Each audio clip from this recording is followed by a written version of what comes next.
Good evening, everyone, and welcome to Down to Earth. My name is Subhadra Das. I don't see any reason why it should be surprising that I'm a stand-up comedian. I'm as funny, arguably funnier than the next person.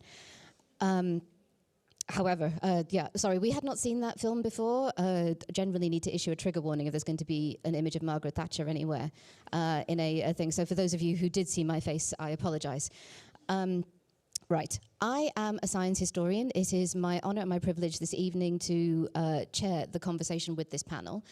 Before we do that, there is a story that I wanted to share with you. In fact, it's a story that was shared with me at an event fairly dissimilar to this one, run at the Union Chapel about a month ago by an organization called Choose Love. For those of you who don't know them, they are an organization who specialize in getting money to refugees and displaced peoples all around the world. I recommend you look them up.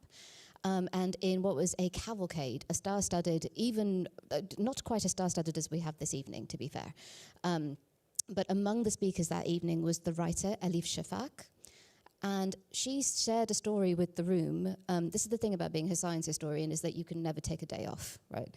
And the story she shared with the room was one I felt like I immediately wanted to share with you. She spoke about some of the most displaced people in the world, the Yazidis, who I know that she will have done research, and some of whose stories she tells in her new book, which is called There Are Rivers in the Sky. This is the story she told. In the month of April, Yazidi grandmothers tell their grandchildren not to play too roughly outside. They say, don't be too boisterous and do not stomp on the earth. And when their grandchildren ask them why, the answer is, as everyone really should know, that in the month of April, the earth is pregnant. Those are the sorts of stories that you don't normally get in a scientific institution. But, and I hope my panel will also agree, I feel that those are the stories and those are the approaches to the natural world around us that are fundamental to how we need to be working with the earth and understanding where we are. So I hope you will feel like that was an appropriate frame for this conversation. They didn't know it was coming, but they are very amenable. Let me please introduce you to our lovely panel. First of all, we have Professor Martin Bell, who is Professor of Archaeological Science at the University of Reading. His research combines the contribution which archaeology makes to an understanding of environmental change on the wide range of timescales. And please, can we give some proper respect? Because we know an archaeologist when we see them because of the socks and sandals combination.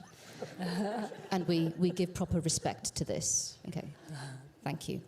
Next is Professor Melissa Leach, who is Professor of Social Anthropology at the University of Cambridge. Social anthropologists don't have such a strong sandal game. But nonetheless, we are grateful for her being here.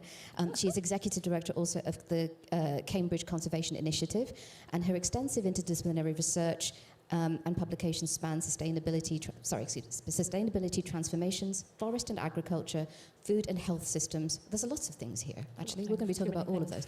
Other important thing is that Melissa, along with her husband, is the co-author of a book called Nature Kind. We're going to be talking a bit more about that. If you haven't bought it already, it's available for sale everywhere where you can buy books. You should buy it. Yeah. Finally, we have Merlin Sheldrake, who is I always thought I knew how to pronounce this word until I was on a stage in front of you all. It is fungal, isn't it, as opposed to fungal? We're not going to do that. Fungal. Thank you so much. Well, some people say fungi, and I always say, oh, you should say fungal then, and they say that fungal doesn't. This is a good high water mark as to have. Thank you for that. Apologies for the existential crisis in the middle of your introduction. For those of you who don't know, he is the author of Entangled Life, how there we go again, how fungi made our worlds change our minds and shape our futures. Your book's not doing too badly, I feel. I don't feel the need to plug it quite so strongly, but it is an excellent book. This is only professional jealousy, because a friend of mine came up to me and said that Merlin Sheldrake's book about fungal life was the best science book she has ever read, which is really harsh because I wrote those too. But anyway, I've got her number later if you are interested. But we're not here tonight we are here tonight to build friendships, but we're also here to have a conversation around the subject of soil. Now, admittedly, when the British Academy calls, you say yes, that is why we are here. But when they say we want you to come and talk for an evening about soil, I'm a failed archaeologist, as I have told you previously. But soil is an interesting one because soil is the thing that is everywhere and it is almost nowhere at the same time. It is the thing that is under our feet. It is the thing that we try to clean out from under our fingernails if we've been gardening. It is the thing that we might have negative associations with. Soil is not that far away from the word spoil. And it's not that far away from thinking about, oh, that's on my jumper now, and that's going to be annoying. But soil, as we are going to find out, is so much more. So can I ask you all as a starting question, what is soil? What does it mean to you? What are some of the misconceptions people might have about it? And why is it an important thing to be talking about?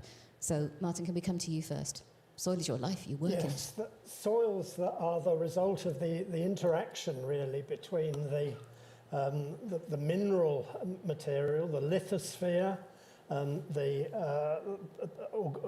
organic material from plants and animals, the atmosphere, and the hydrosphere. And the really key point is that it's an intimate combination of the organic and the mineral. And it's really a living entity. I think that's the important point to get across, really, that it's a living entity which is precious and must be protected and husbanded really carefully. So yes, soils are living, soils are life, but soils are also our kin. Your Yazidi example, soils were mother. If you live in the Andes, your soil is Pachamama, it is Mother Earth. But I think our soils are always our kin. We relate to them, and we relate to the many, many living processes that are of animals and plants and all kinds of matter underneath our feet. And I think a common misconception is that even if we understand soils as living, one assumes that to be natural. And we think that people only degrade soils, and then you have to you kill them and have to compensate by adding chemicals, fertilizers, and so on. Whereas actually, there are so many examples where people nurture soils, they enrich them, they enable them to be more lively and fuller of biological life, rather than the other way around. Thank you. Merlin? I love so much what you've both said. I really don't know that I can add much more, but just to, I think about soils as being they're home to more than half of the planet's species. So there's more life in terms of species happening underground in the soils than there is above ground. And I also think about soils as, if one wants to use the metaphor of an organism, say the planet is an organism, the soils are one of the organs of that organism and play such vital parts in the life of that organism that it couldn't do without them. I think what's really poignant here is the fact that you all talk about soils in the plural. Yeah. And I think that's something I'm going to be taking away with this as well, because there's clearly a multiplicity of a universe that is happening there that we do certainly take for granted. We're going to talk about that more, but perhaps we're not even as aware of as we could be. The arc of how we're going to talk about soils this evening is a chronological one. We're going to go all the way back, and we're going to come to the present day, and we're also going to pontificate, promulgate about what might happen in the future, and it will become very clear why it's important we think about it.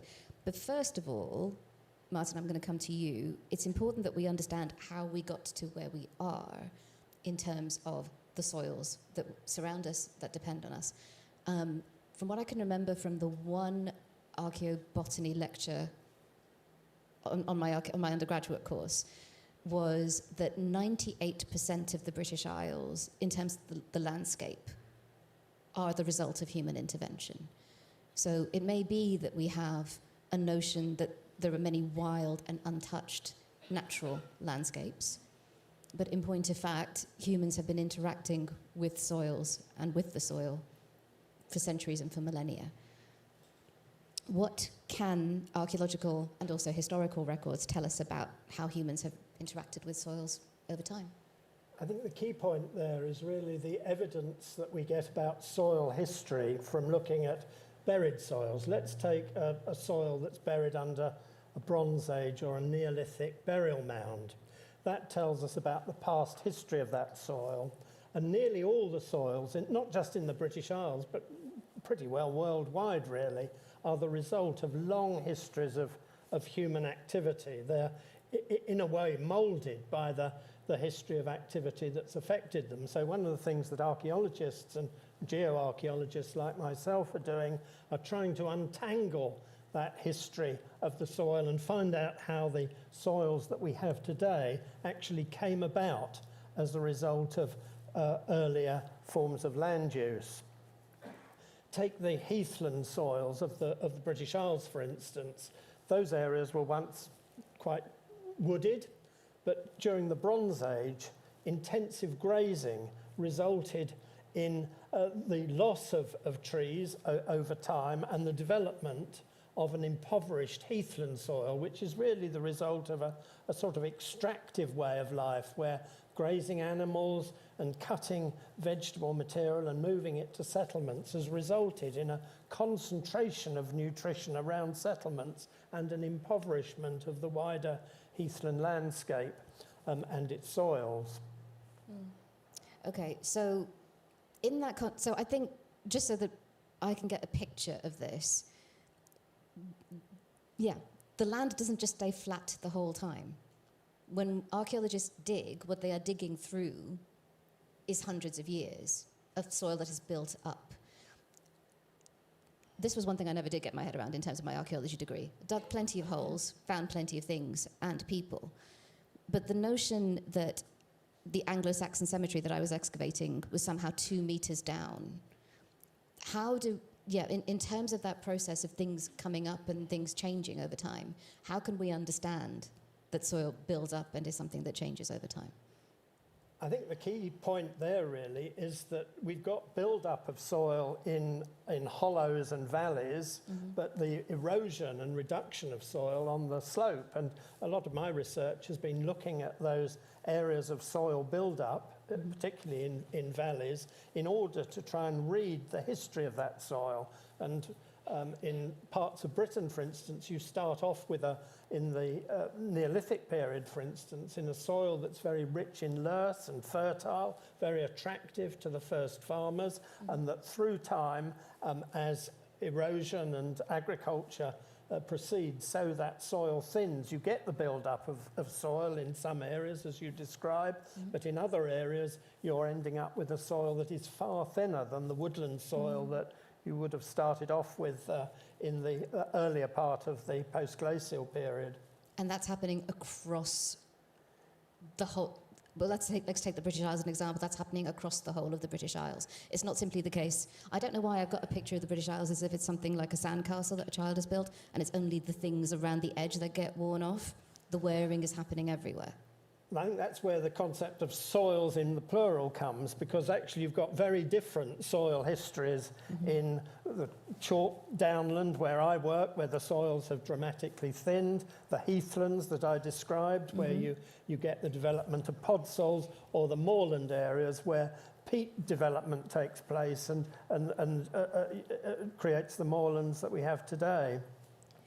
In terms of historically, then, how have people dealt with this challenge, both in terms of deep history, in terms of archaeological history, but also more recent history? This is something people have noticed, presumably. I think there's a great deal that we can learn from the way in which people looked after these landscapes in the past. Terracing is one obvious example over many areas of Europe, Mediterranean and beyond, but also traditional systems of manuring, small fields, the use of various forms of soil improvement, and indeed husbanding the soil by using traditional agricultural methods in a way that I think we've largely forgotten about in today's industrial farming systems. Does that ring a bell with both of you, Melissa, Merlin? What, we've forgotten a lot? Well, I was going to turn to some of the other parts of the world that we can learn from. So I think we've forgotten a lot in the UK. If one even goes back a few generations. I mean, if I talk to my mother-in-law, who grew up farming in East Anglia, about soils, she will remember a time when the soil was rich. One would smell it, one would feel it. It was very, very different to the soils which are now the result of decades of chemical applications and impoverishments. But I wanted to kind of move to the other side of the world, really, around archaeology, to the Amazon, where, again, we've got a world where there's been, I think, some quite serious misconceptions about soils. And there, under those high rainforests, it had always been thought that soils themselves were actually quite poor. And the reason you get rainforest is that there's a lot of very rapid nutrient cycling in the trees. And therefore, it was believed that prior to European conquest, where epidemics, as we know, wiped out many, many millions of people, the soils, the land could only support maybe a few hunter-gatherers wandering around.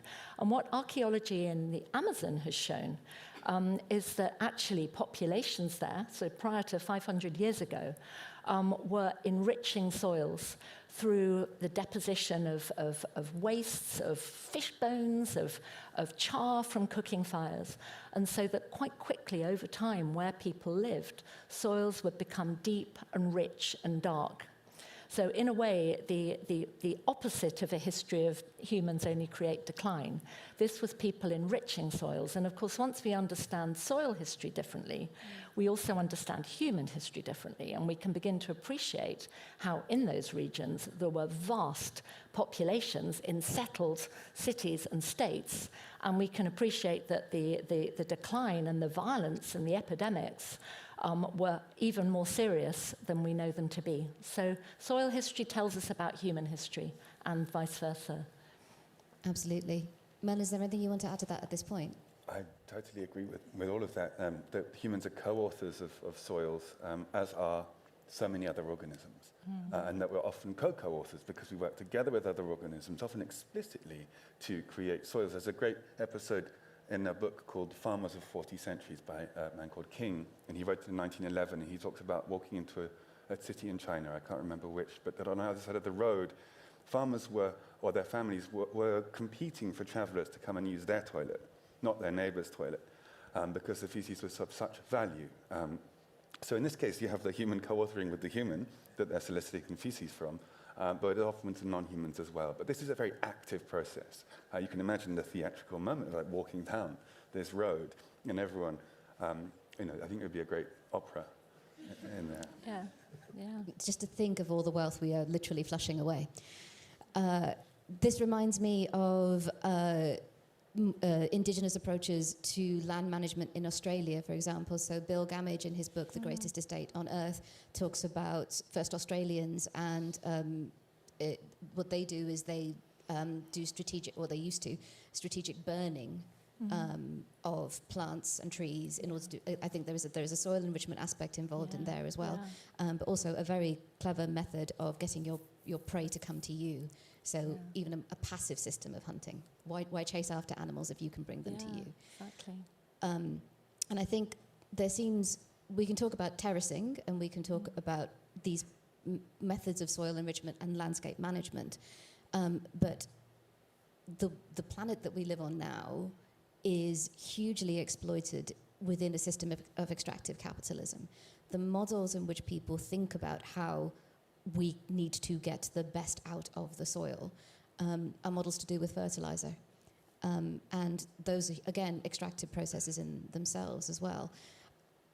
It is hugely challenging to try to think about, because it's a mindset change that needs to happen, but also a concern about how do we keep feeding people in the absence of these methods that do seem very destructive.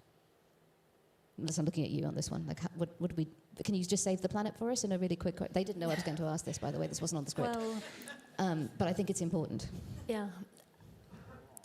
Okay, there's a lot in there. I mean, I think the dominant models of capitalist agriculture, and I would take that broader to think about the industrial food system that is locked into those capitalist models, is deeply depleting of soils. It relies on soils, it treats soils as if they were dead, and then applies a kind of banking model to the way soils are conceptualized. So you can kind of invest in them with chemical fertilizers and so on, and deplete them. And it's a kind of in and out, as if a soil was a kind of bank in a way. Or a closed system. Yeah, as opposed to a kind of model of living soils. And there are many examples of practices and ways of living with soil that can feed people and sustain life, and sustain human life and plant life at the same time. And I would point particularly to agroecology as the exemplar here. We talk a lot about regenerative farming. I'm quite wary of the use of that term because it describes a lot of practices that sometimes amount to not very much, or they're a greenwashing label for what still becomes quite For people depleting. who don't know what greenwashing is, can we get a quick definition? Well, there? greenwashing would be where you've got often a corporation or an agribusiness firm that says, we're doing regenerative farming, and maybe you've added one little technique on top of what's essentially still a depleting model. Okay. Agroecological practices are a bit different because, as well, there are a set of principles which are now well recognized. They're scientifically validated. They rest on a combination of often indigenous and local knowledge and scientific knowledge. Soil health is one of those principles, and the soil health principle is all about working with organic matter and enhancing biological diversity in soils. But importantly, it sits alongside other principles, which are around listening to smallholders, creating equity in your food systems, having short market chains, thinking about economic diversity. So basically, our soils sit within much wider systemic processes, and we need to move beyond those which have driven industrial models. Thank you. That was a very thoughtful answer to a question you didn't know was coming, so I really appreciate it. This is an important point about the fact that soils are not dead things, even though by and large we treat them as dead things. Yeah. They are, to coin a title of a book, entangled life. Merlin, can you build us a greater picture here of how soils are not dead things? Mm-hmm. Well, I think much of modern agriculture grew up in a time when, a bit like much of modern medicine, when small organisms, microbes, were thought of as parasites or pathogens.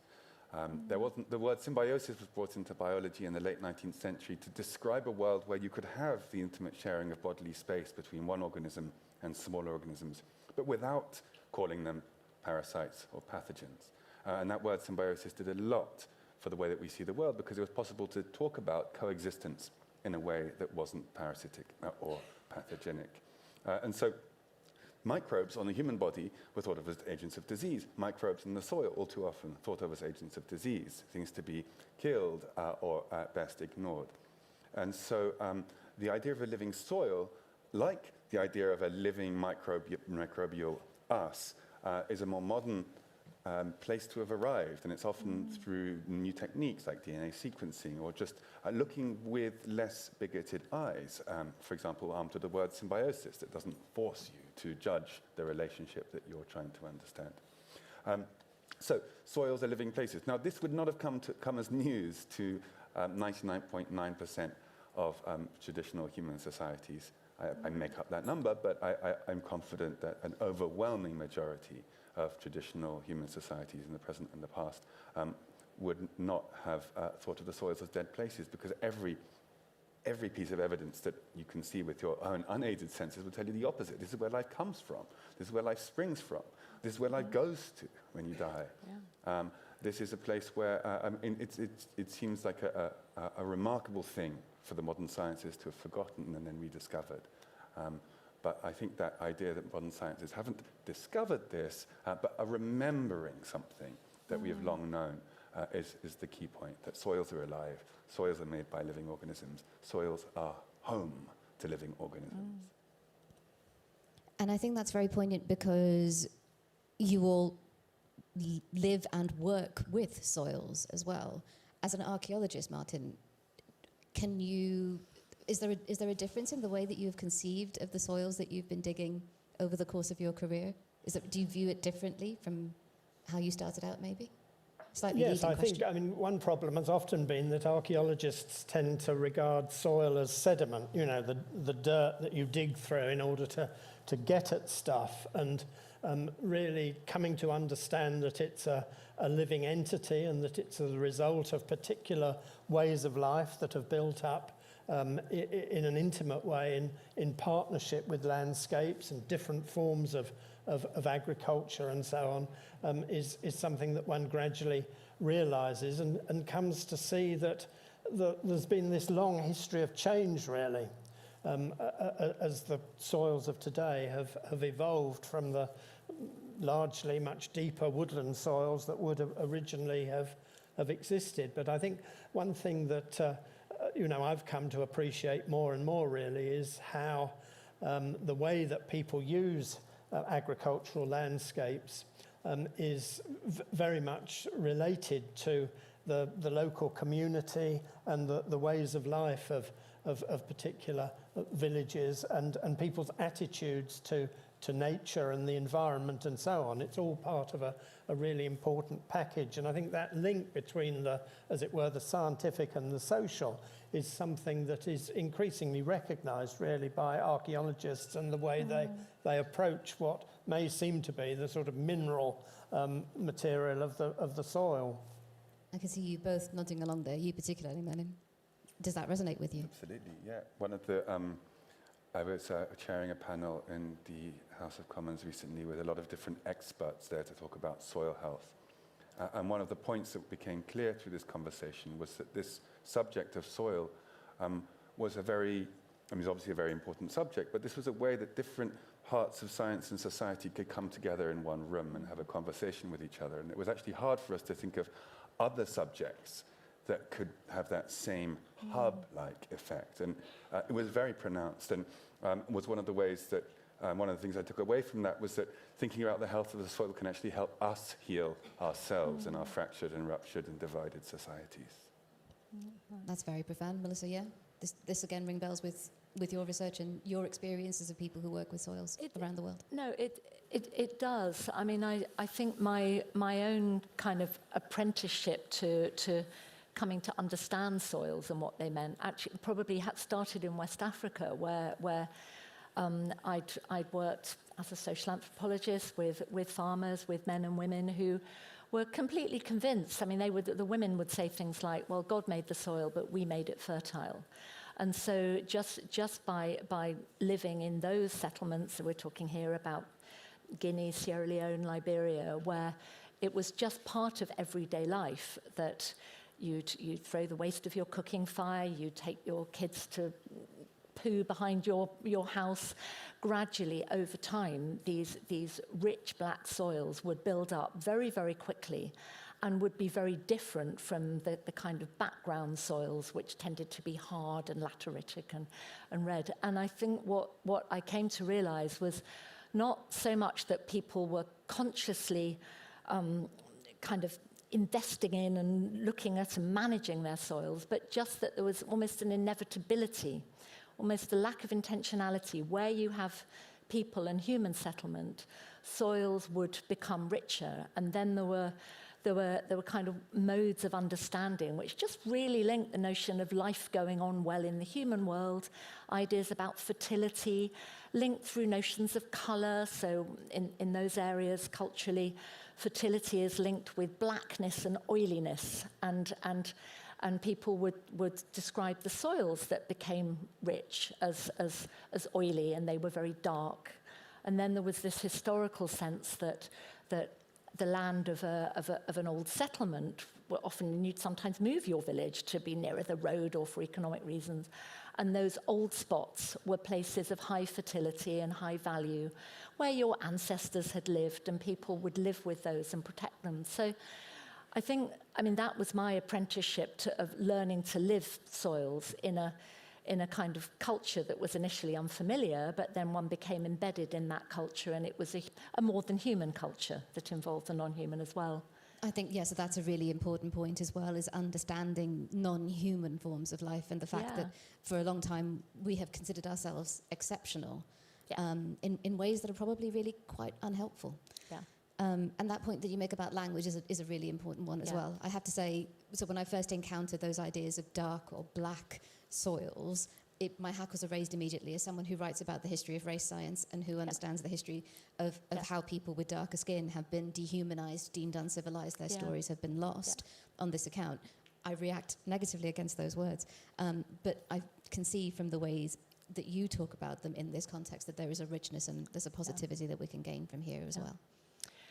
Well, I think, I mean, there's a positivity, but there's also a reality of the way that those colours are perceived, and there are black soils and there are red soils, and people understand the differences between them. But I mean, coming on to language, that's what James and I have recently been reflecting on in the book you mentioned, Nature Kind, because available where you can buy books. I've mentioned that you can buy the book. No, Nature Kind. I'm not. I know not you're plugging, not. I am. That's fine. There's a difference.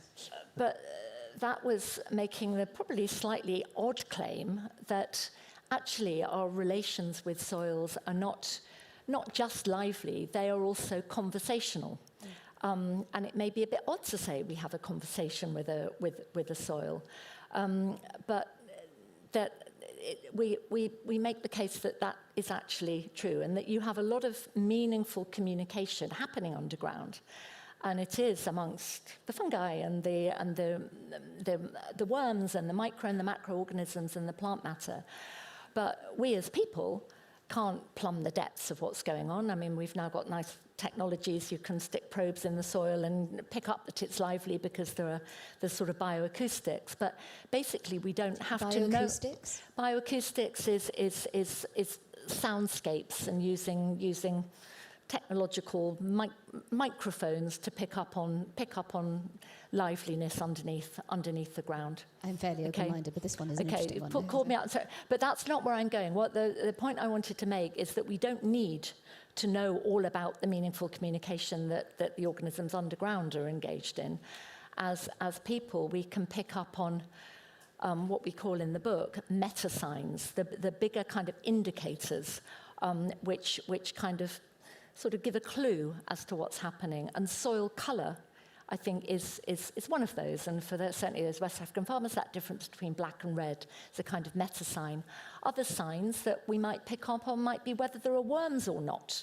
Mm-hmm. Or if you're a West African farmer, you might go, okay, there are termite mounds here, which somehow tells us a lot about what's going on underneath, even if we don't know it. But worms, too, are a kind of meta sign of a lot of the stuff that's happening underground, which is meaningful. But we don't need to know the detail. Absolutely. Archaeologists probably responsible for the death of more earthworms as non-farmers in this country, I would suggest. I killed a lot of them. Not deliberately. It's like they get in the way of the trowel. But just goes to demonstrate the kind of archaeology I was doing. In terms of those living landscapes as well, Martin, like I wonder, are there... I'm trying to find a good way to get this question out. Are there certain orthodoxies in how we have approached understanding ancient civilizations and societies through soils that, perhaps can confound some more modern ideas? I'm trying to work out, do we misconceive of ancient peoples in certain ways in which soils can help enlighten us? Well, I think it's a very challenging area, really, because for a long time there's been the assumption that some civilizations have collapsed because of massive soil erosion, and certainly I think there probably are cases where that has happened, but it can all too easily seem to be an excuse, really, and a way of ignoring the social inequality, for instance, which is quite often a much greater reason for the collapse of those particular civilizations. So I would say it's what we're trying to achieve is really a balanced understanding of the relationship between the people, their soils and their landscape, rather than trying to explain major periods of social change by catastrophic soil erosion or indeed climate change, or volcanism. You know, these are other processes that people have tended to turn to rather than reflecting more deeply on the social reasons for major changes. So whenever I think again about these entanglements, I'm going to come to you, Merlin, because it's the idea of we do exist, whether we are in symbiotic relationship, whether we are the parasite, we can start to use soils as a way in which to model perhaps societies better in terms of being able to understand our intrinsic connectedness. I know that you write very eloquently about the wood wide web, and a colleague of mine who is based out of UCL Science and Technology Studies runs a program called Fungi Futures, which is getting people to simply go and walk in nature, in landscapes, to observe what they can, and also to look at, well, it's mushrooms particularly, which is not the whole of fungi, I appreciate, but to be able to understand the connectedness of life as a means of trying to understand greater connectedness between people. Is that a bit woo? Is that a bit hippie? Has that opportunity gone? Are we just too far gone as a society to remember that we are human beings who are connected to each other? I think we know we're connected to each other. There are so many ways that we know this. I mean, loneliness is an epidemic that kills people, lots of people. And you don't have to know about the studies of loneliness to be someone who's being killed by loneliness. That's something that you just know, and it kills you, or it can kill you. So I think there's lots of ways that our insistence on individuality, the way that we create societies and social situations and social structures and networks of care and responsibility, the way that we design our collective lives today in many parts of the world, are done in such a way that we don't really prioritize those relationships, often because they're invisible, and they're relationships of care and love and kin and kinship, and those things are hard to measure, and they're often hard to see. And so, yes, I think there's lots of ways that we can change the way we do things to better reflect our connectedness and better let ourselves see that we have always been connected, not just with other humans, but with the living world more generally. Fungi can be helpful because they form networks of connection between parts of themselves and between other organisms. And so they demonstrate very clearly, they kind of embody this principle, this connective principle of ecology. So I find them helpful to think with. I don't think that we necessarily want to always model ourselves on being fungi. It's a kingdom of life. There are lots of ways to be a fungus, and some fungi behave in ways that I would never want to behave. So there's always a risk in naturalizing our behavior or seeking to model our behavior on the behaviors we find in the living world. But in terms of the way that they are networks, the way that they make it impossible to forget the connectedness of the living world, and the way that they are agents of transformation always, in the way that they are so vitally embedded in the biogeochemical cycles, you know, the rivers in the sky, the pulses and emanations of nutrients, the carbon cycle, so many things. I think they can help us remember that we have always been connected. I think that's really beautiful. That philosophy of the connectedness of human and non-human kind is important. Can we think about it in more practical terms? We are now in a time of climate crisis. The clock is ticking. We used to be concerned about the doomsday clock, which was whether or not we were going to end in a nuclear winter. Turns out we don't need to worry about a nuclear winter because the planet is in bigger trouble, even without our intervention in that sense. And I'm going to open this up to all of you as well, but what are the ways in which understanding our relationship with soils can help us to come up with practical ways to understand and combat climate crisis? The reason I'm asking this question, by the way, is that some of you may have heard arguments along the lines of the planet has experienced extremes in climate previously. There has been soil erosion previously. The planet will continue to survive whether we are here or not. And those are the kind of arguments that are made by people who are stashing away their money so that they can go and live on other planets and leave the rest of us behind. So if you have heard those arguments previously, please be under no misapprehension that they are not helpful. Can I turn to the panel for more helpful arguments? I mean, I sometimes think those arguments are not helpful as arguments, but they're helpful facts to put on the table, because I think looking at how those previous moments of big transformation on the planet have played out can help us when we're thinking about riding out this big moment of transformation, which is underway. So what happened then in these transformative moments that we can learn from, and some of the things we can learn from. One of the ways, I think about this, I study these kinds of fungi. I would mention this, but one of these big moments of transformation actually was partially caused by mycorrhizal fungi, which live in symbiosis with plants. They live in and around their roots. Plants feed these underground fungal partners with carbon compounds, like fats and sugars that they've made in photosynthesis. So they're pulling carbon out of the air, they're turning it into chemicals like fats and sugars.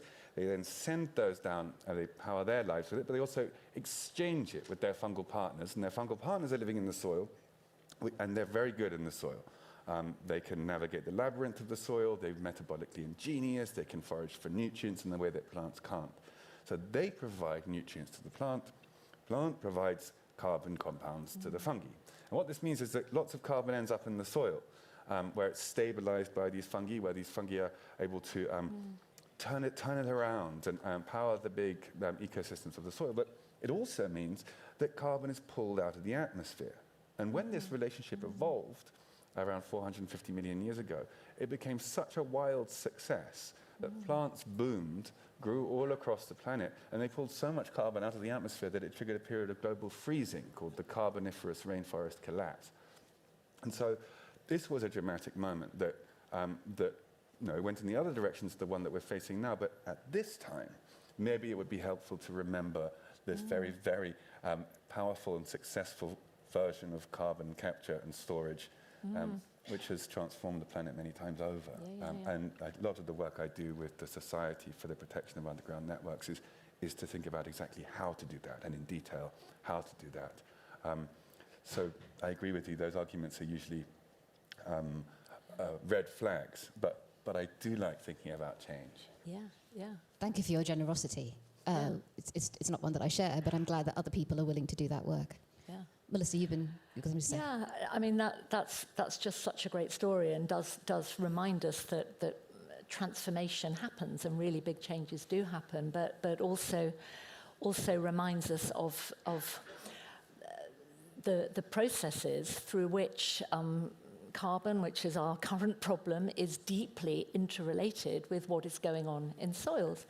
And of course, this offers potentials now in current climate predicaments for thinking about ways of doing carbon capture which don't rely on geoengineering solutions or bubbles underground or under the sea, but actually enable us Which is where we all might end up living. Which is where we might all end up living. But in the meantime, we can nurture and protect and enrich and encourage these living worlds of soil and vegetation, which are drawing down carbon from the atmosphere and keeping it in place and cycling it under the ground and over the ground.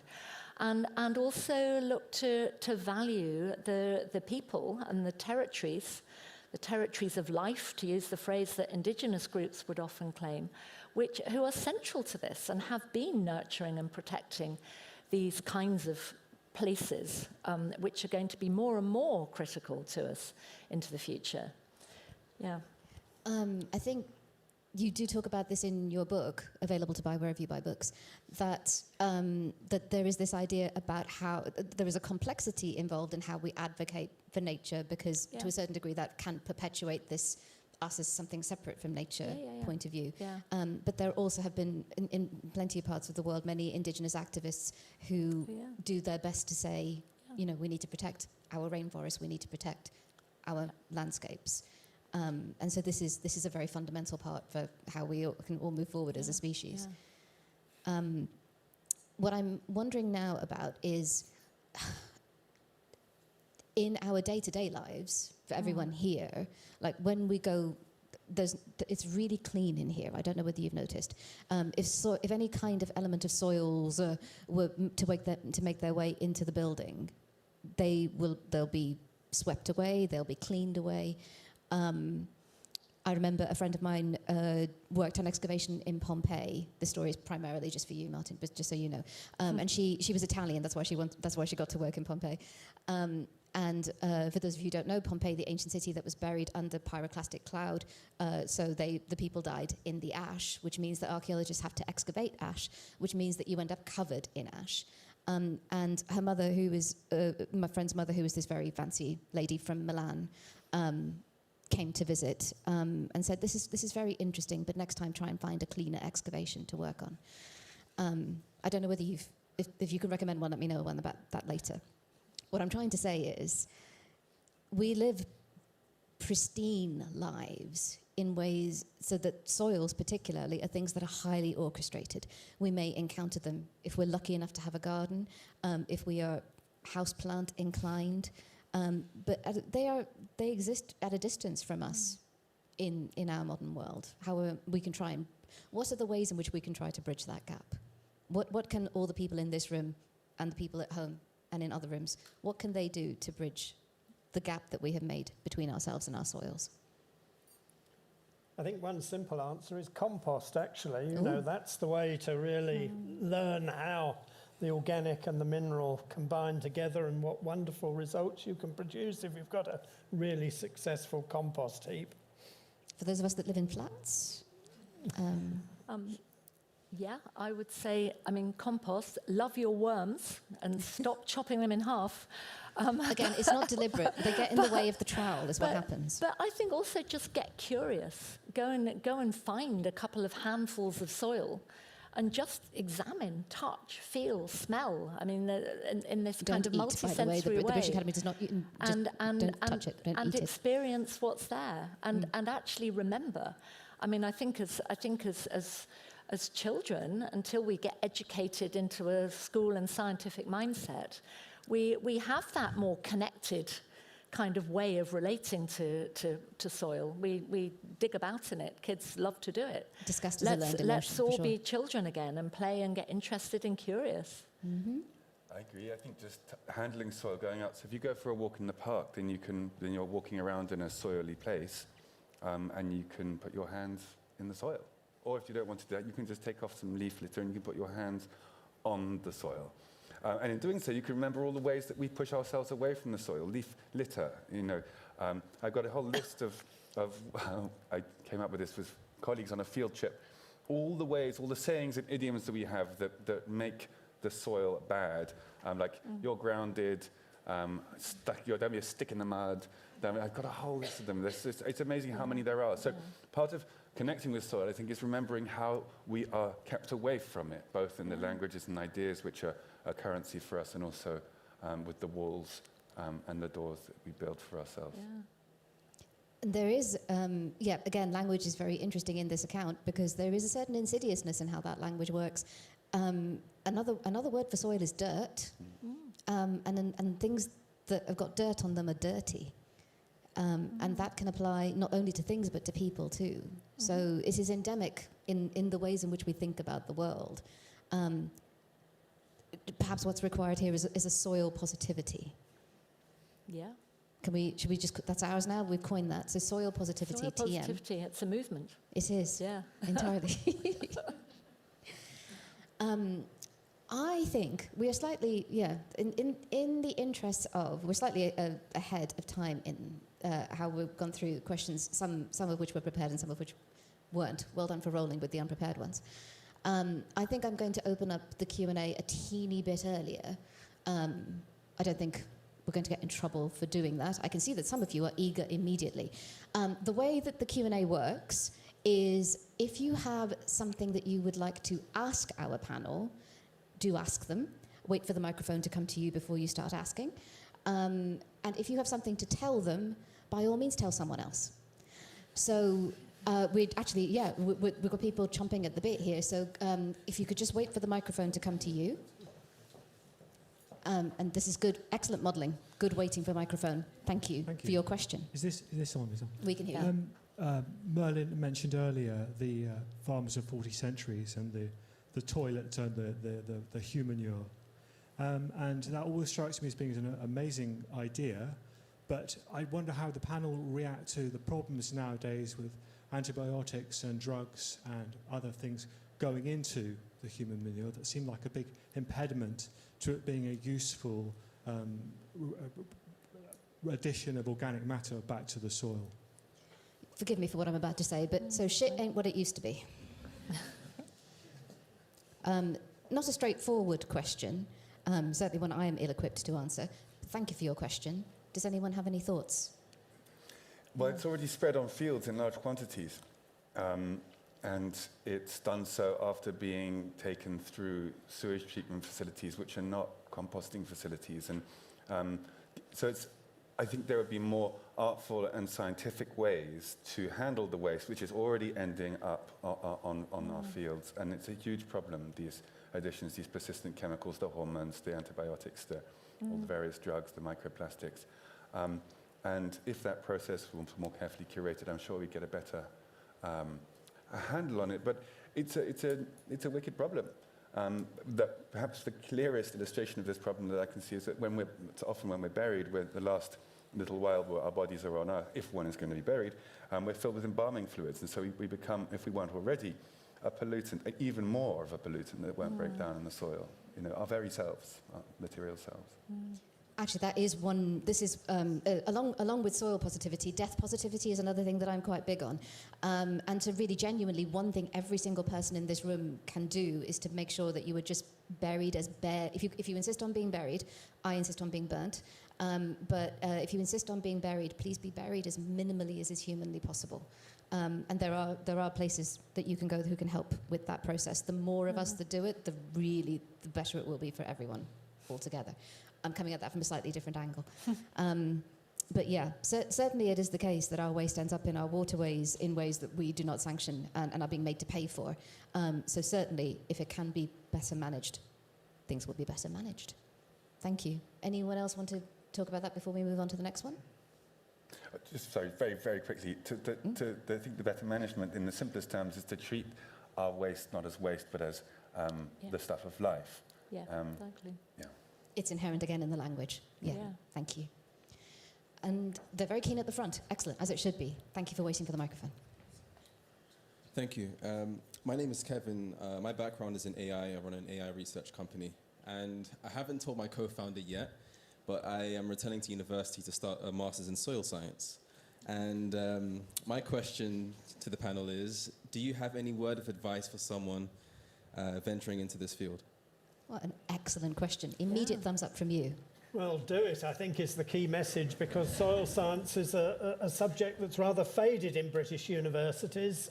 It's been neglected by governments. I think at last, in the 25-year environment strategy, there is recognition by politicians that it's something we need to take very seriously, but I'm not at all convinced that they're entirely committed to that. Their attention tends to move on to other things, and that vital research and advice to the farming community is all important. 40 years ago, we had something called the Soil Survey that was giving free advice to farmers on how to husband their land carefully. And that, of course, was commercialised. Now they have to pay for that advice, pay fees and so on. And inevitably, only those that are rich can afford to pay for it, and by and large those aren't the ones that are getting the advice anyway. They think they know what they're doing. So I think you've got a great future ahead of you, and you're much needed. Yeah. Oh, that's warm. Shall we add to that? Well, I would just add, I'm sure you have, but pick your course carefully, because soil science has changed an awful lot. And you want to make sure you've got soil ecology in there, you're understanding fungi, you're understanding soils as living, and I would add in some history of science, history of soil science into the mix. And if it's not being formally taught, read around the edge of it. Completely agree. Soil touches, as we've said, so many aspects of our lives that you could study it from so many different points of view. You could study it as a dead geophysical space. You could study it as an ecological place. You could study it as an anthropological place. To find your way in as broadly as possible, that's what I would do. Yeah. Yeah. There are a couple of books that you can buy ahead of your reading. Martin, I haven't asked you if you've written any books. Are there any books of yours I can plug while we're up here? No? There are none that are suitable to plug. Okay, but potentially for someone who's about to do a course. Anyway, come back to us. Read widely, I think, is an excellent piece of advice. Any more questions in the room? Can we come to this person here first, and then the one behind them, please? I was just wondering what makes rich soils dark? Melissa, that's one for you. What makes rich soil dark? Well, it's going to be a combination of organic matter, and also, in the case of the anthropogenic dark earths, the human-made dark earths that I was talking about earlier, it's quite a lot of char from cooking, from fires, from waste processing, and that includes black carbon. So the soils that are dark also tend to be very, very carbon rich. So it's a mixture of those things, really. But Merlin is a much more of a soil scientist than me and could add to this. I totally agree with what you said. Yeah. So the dark soils, the rich soils are lived soils, are lived and lived on and living soils. Yeah. Not just by humans. I mean, peaty soils And, also. Yeah, peaty, exactly. Those are dead plants and moss. Yeah. So there are different chemical and biological processes which will have results in terms of colour, and humans get involved in them in different ways, I think. Just living up on theirs. There's one question just behind you, but I've seen you, so we're going to come to you next. Yeah. Thank you. Firstly, thank you for everything you said so far. It's been absolutely fascinating.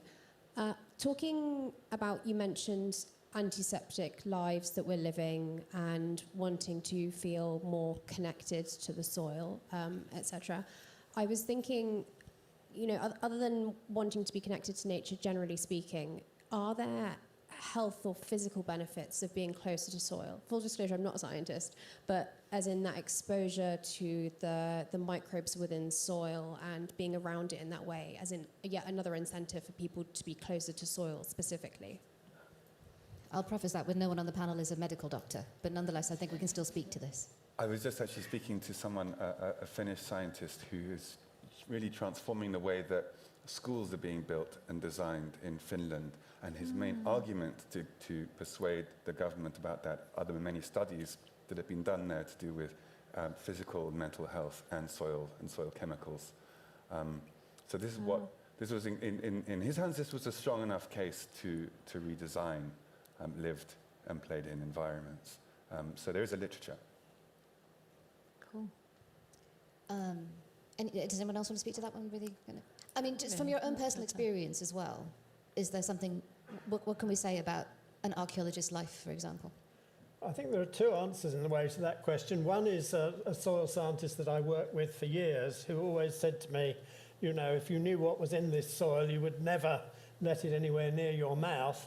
I often eat soil in order to assess the British Academy does not endorse your eating of soil outside of its particle size, and I think there's general agreement among many people that it's a good thing to ingest a certain amount of dirt and microbes and so on in order to build up the resilience, really, and that's an area that needs more research, clearly, isn't it? Yeah. As a species, we've made it this far, right? We've only been this clean for a relatively recent period of our history. Statistically speaking, there will be value in this. Just again to reiterate that no one here is a medical doctor. Yeah. Actually, I would just add, I'm not a medical doctor, although I do know there are some medical doctors in this audience, but eating earth is part of traditional medicine in many parts of the world. I mean, for instance, in parts of East Africa where pregnant women consume the insides of termite mounds because there are minerals that are particularly valuable in that stage of pregnancy. So I think there are many, many instances where actually soils are also medicines. There's a unfortunately, a very sad history of science story, which is that enslaved African women in the country that is now the United States were that particular practice was pathologized, and that there is actually a medical condition called pica. They did not have that, but pica is the supposed appetite for non-nutritional exactly food or eating things. Before I wander off, can we come to the question that's been waiting patiently, and then I will come to the question that was outside the room. Thank you for your patience. My question is, soil contamination is a really very important topic for the next 200 years, because according to me, agriculture is the first best invention of mankind. The second is internet. But now agriculture, when it was started at that time, I don't know how they realized that this soil is good to grow this particular crop without any technology or anything. But right now, if you have to safeguard the same soil, you have to make sure you have to regulate soil contamination laws globally altogether. Now, you did mention that capitalist farming drives the entire agriculture industry. Is there any framework being discussed very recently that soil contamination is a topic and we had to address in every nation and avoid using fertilizer, chemical-based pesticides, anything that will impact soil contamination? So is there any discussion happened globally on this? I mean, I think there's plenty of discussion happening, and it's part of the growing and really valid critique of industrial farming models, which are based on kind of mining soils, replacing then what is lost from life with artificial chemicals, which in effect contaminate and kill soils. So there are plenty of arguments about alternatives to that and ways of working with living soils, but it needs to go along often with producing different kinds of crops, a greater diversity of crops, using different methods like rotating crops, intercropping. If we're going to move in those directions, we probably need to think a little bit differently about diet. We need to stop feeding quite so much of the cereals we produce to animals, and move towards diets which are more plant-based, so that we're actually consuming, using that cereal production for human consumption rather than animal consumption, consuming less meat. Then we need to think about some of the other aspects of the food system around who controls and owns the land, and who controls and owns the inputs. And I think if you want to pin the biggest problem of our current food systems, it's concentration. It's the fact that we've got a small handful of Titan-like, enormous agribusiness firms that are controlling and profiting from fertilizers, seeds, the machines, the technologies, the tractors, the digital technologies which are now powering large-scale farms. And this is what's pushing against the kinds of systems and ways of producing food which will protect and preserve and work with living soils. So that's a slightly long question to the answer of soil contamination. I think soil contamination is part of a much bigger set of food system challenges in a way. Any regulations, policy framework? You haven't got the microphone, I'm afraid. Sorry. Also, I'm mindful that there are other questions kind of coming. There's definitely other questions in the room. And we've also got another question online as well. Let's go for that one. Yes, I've got one online question from Isla, who asks, what is the impact of even-aged forestry on soil health? I don't even know what that is. Martin, you look like you did. Well, we're talking about plantations, really, often single species plantations, which, generally speaking, I would say are not good for soil health. They tend to be coniferous plantations. Often the soil is severely damaged during the planting process, so there needs to be a very different form of forestry, I think, in our uplands, and one which is much more focused on trying to reduce the amount of runoff, for instance, from upland, woodland areas and so on. So far more ecologically focused approach to forestry, I would say, is a key part of that answer. Thank you. We're starting to feel that already, by the way. You heard that penguins, not the bird, but the chocolate bar, have been decommissioned as chocolate. And that is a direct result of issues to do with farming in Western Africa because of that's where the chocolate comes from.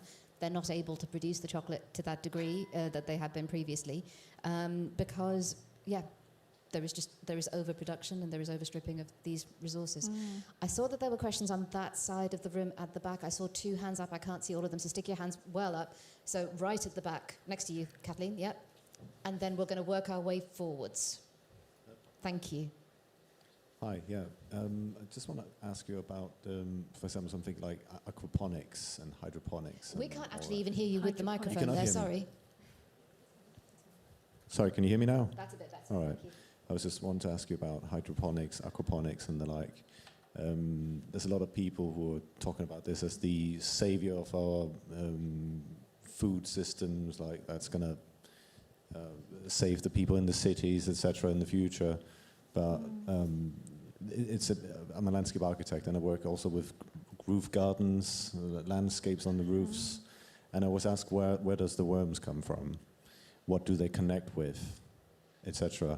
I feel like there's a bit of a misunderstanding about where we should get our food from in all of that. And also with the green roofs in the cities, that's not exactly the proper environment, so that we should get there's something called the urban greening factor that we have, sort of like a tick box exercise we have to do when we do our work. And we feel like that's not really proper landscapes because it's not in the ground. So just to paraphrase. Yeah, just to wrap that up, it's sort of like, what is your opinions about aquaponics and hydroponics and the kind of like all these alternative systems?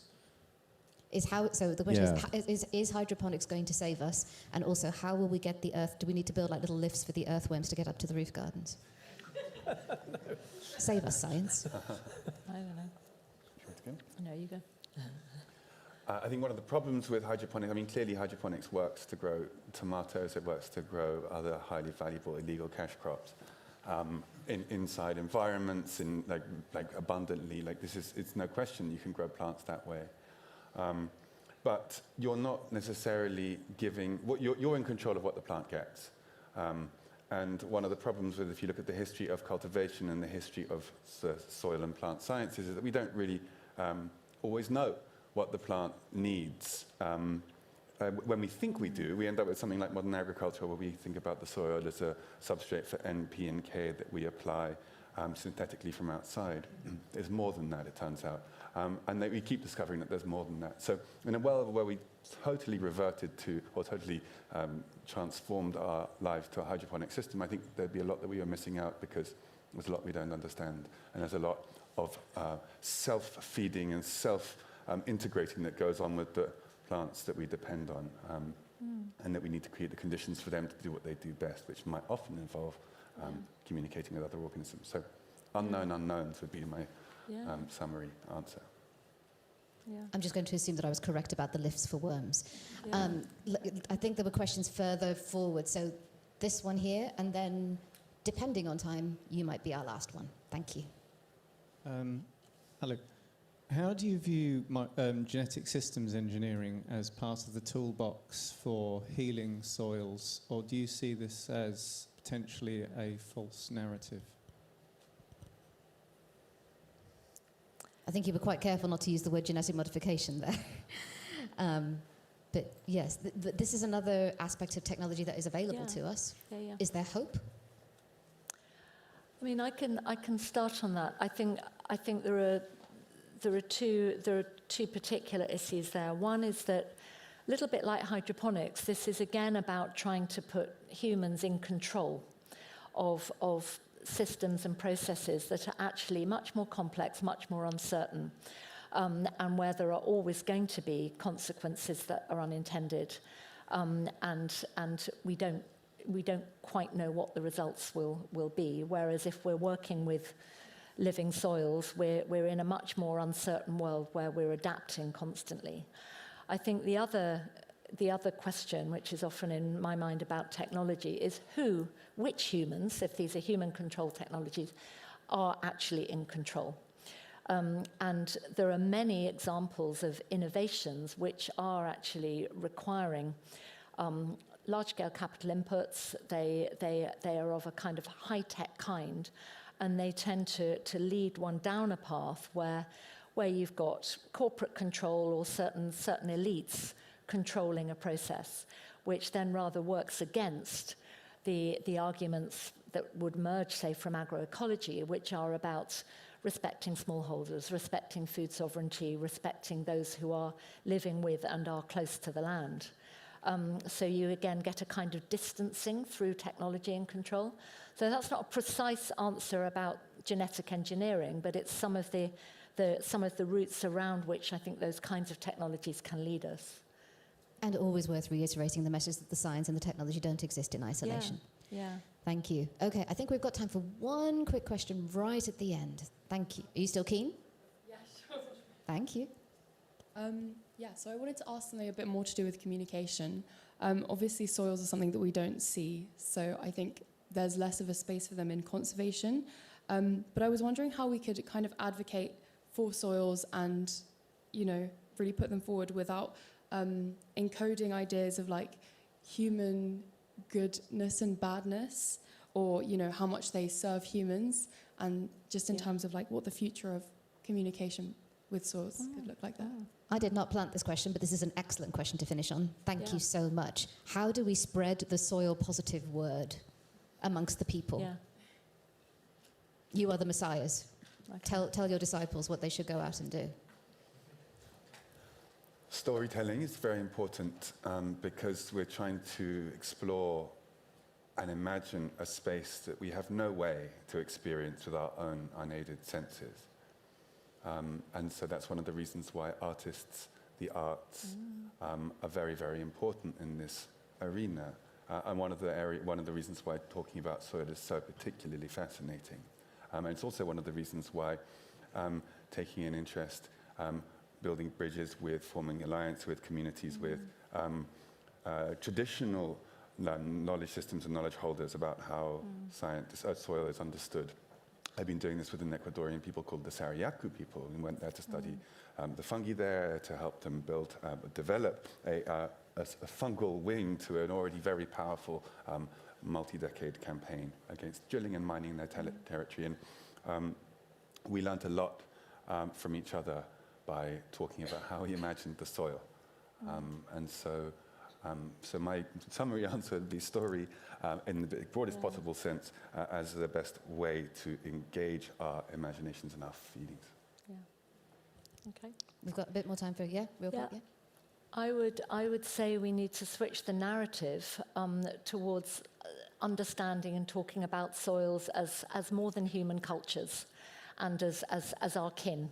So we're thinking about mutual interdependence. We're understanding, thinking about, advocating for soils as if they were our mothers or our sisters or our brothers, not as something not as a service, not as something we mine or extract from, or even bank or invest in. So culture and kinship, and then we're in a different place. And we can advocate just in the way we'd advocate for human purposes. We're talking then about more than human purposes, in which we're all deeply embroiled. I think another aspect of it really is in terms of biodiversity. Biodiversity, I think, is a concept that's increasingly recognised. People are concerned about it, but they perhaps haven't really thought about how soils encapsulate that sort of concept and the rich life that exists in soils. I mean, earthworms are a wonderful example, really. We talked about cutting up earthworms in excavations, but there are so many earthworms there, it doesn't really matter that one or two. Anyway, they reproduce when you cut them. Let me just rescue that from potential causes for the killing of earthworms. Don't kill them. The more you encourage me, the more I make these jokes. Go forth and be the dirt you want to see in the world. And please join me in thanking our amazing panel, Merlin Sheldrake, Melissa Leach, and Martin Bell. Thank you so much, everyone, for coming and joining us.